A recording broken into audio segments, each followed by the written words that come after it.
MA చేశాడు, Deloitte లో job చేసి వచ్చాడు. అసలు అమాయకంగా ఎటువంటి తప్పు చేయనటువంటి మా కుటుంబాన్ని నా మీద కక్ష ఉంటే ఉండొచ్చు చంద్రబాబు నాయుడు గారికి, నా మీద కక్ష ఉంటే ఉండొచ్చు లోకేష్ కి. ఎగిరిగోల్డ్ ఏంటి బాబు, ఎగిరిగోల్డ్ ఆస్తులు ఆల్రెడీ అటాచ్మెంట్ లో ఉన్నాయి. మొట్టమొదటిసారిగా నేను మీడియా ముందు మాట్లాడుతా ఉన్నా. మొట్టమొదటిసారిగా ప్రభుత్వం అధికారంలోకి వచ్చిన తర్వాత మొట్టమొదటిసారిగా మీడియా ముందు ప్రభుత్వం ఏదైనా మంచి చేస్తే మంచి చెప్దామని చెప్పి అనుకున్నాం. కానీ ఈరోజు అగ్రిగోల్డ్ భూములేంటి, ఆల్రెడీ అటాచ్మెంట్ లో ఉన్న భూముల్ని ఎవరన్నా కొంటారా? అటాచ్మెంట్ లో ఉన్న భూములు అది కూడా 2,300 గజాల భూమి. ఆ 2,300 గజాల భూమిని ఈనాడు పేపర్లో పబ్లిష్ చేసిన తర్వాత మా బాబాయ్ గారు, నా కుమారుడు ఏ విధంగా అయితే మనం కొనుగోలు చేస్తామో అట్లానే కొనుగోలు చేసి రిజిస్ట్రేషన్ చేసుకున్న తర్వాత అది మళ్ళా వేరే వాళ్ళకి అమ్మటం జరిగింది. అంటే ఏ విధంగా అయితే మనం భూమిని కొని అమ్ముతామో అట్లాగనే అది వాళ్ళు మా దగ్గర నుంచి కొనేటప్పుడు కూడా ఈనాడు పేపర్లోనే పబ్లిష్ చేయించుకొని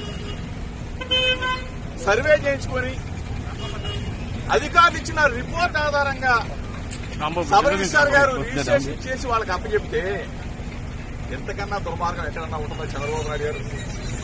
దయచేసి నేను మిమ్మల్ని అడుగుతా ఉన్నా, నా మీద కక్ష ఉంటే నా మీద తీర్చుకోండి.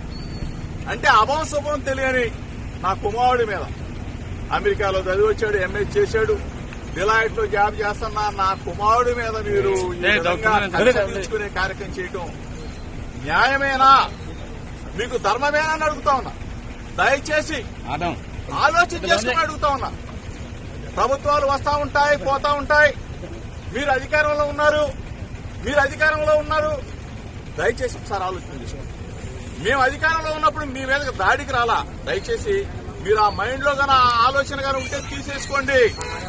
ఆనాటి ముఖ్యమంత్రి జగన్మోహన్ రెడ్డి గారి మీద అయ్యన్న పాత్రుడు గారు చేసిన విమర్శల్ని నానా బూతులు తిట్టిన తర్వాత మీ ఇంటికి వచ్చి ఒక పెద్ద మనిషికి నిరసన తెలియజేయడానికి వచ్చాను తప్ప మీకు చెప్తే ఈ వ్యవస్థని మారుస్తారేమో.